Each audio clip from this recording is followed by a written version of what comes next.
dice sempre su Televignole, ancora c'è qua con Anna Maria Zanfranceschi, che lei è dei Gazi, ma lei è la nostra talpa qua all'estero nel comune di Arco.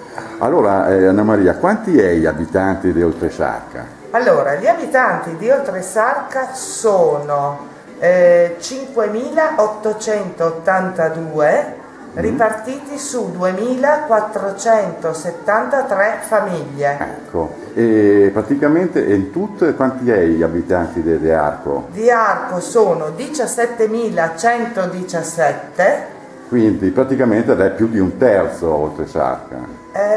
Sì, più di un terzo. Esatto. Oltresarca. E Vignole da sola Sì? 713. Ecco. E in continua crescita chiaramente. In continua crescita, perché l'anno scorso erano, se mi date un attimo, Certo. allora, saldo della popolazione, guarda, qua c'è il grafico, Sì, perfetto. in continua crescita proprio. Le- L'anno scorso erano 16.901, l'anno prima 16.585 e su e su. Ma l'età media di Oltresarca? L'età media ce l'ho complessiva sul comune di Arco.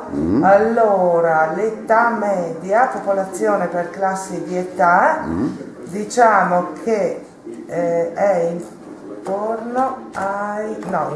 è 42,29 l'età media della popolazione. E ascolta, un'ultima roba, anche per non fare la massa lunga, voi sapete che l'Anna Maria è la moglie del Roberto De Laurentiis, che è il capo di tutti gli artigiani. E siccome non vuole dare un'intervista, Elo o non è d'accordo su sta Repubblica di Vignole? Perché non riusciamo a ciaparlo, che massa impegni. La Repubblica di Vignole, bisogna vedere i Gazi.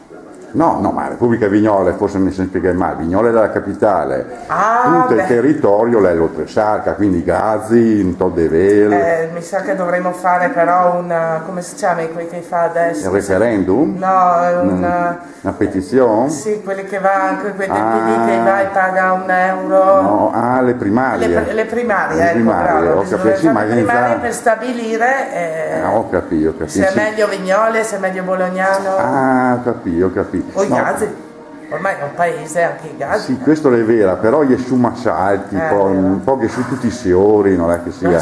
Dai, insomma, che tutti i siori che fa la villetta e quelli da comprare dai tedeschi. Va bene, comunque tante grazie a Anna Maria che ha portato pazienza e ascolta, te torni ben a casa stasera, vero? Sì. Perché chi è all'estero, insomma. No, non rimango all'estero, Okay. ho il visto limitato. Benissimo. Visto a tempo. Grazie Anna Maria.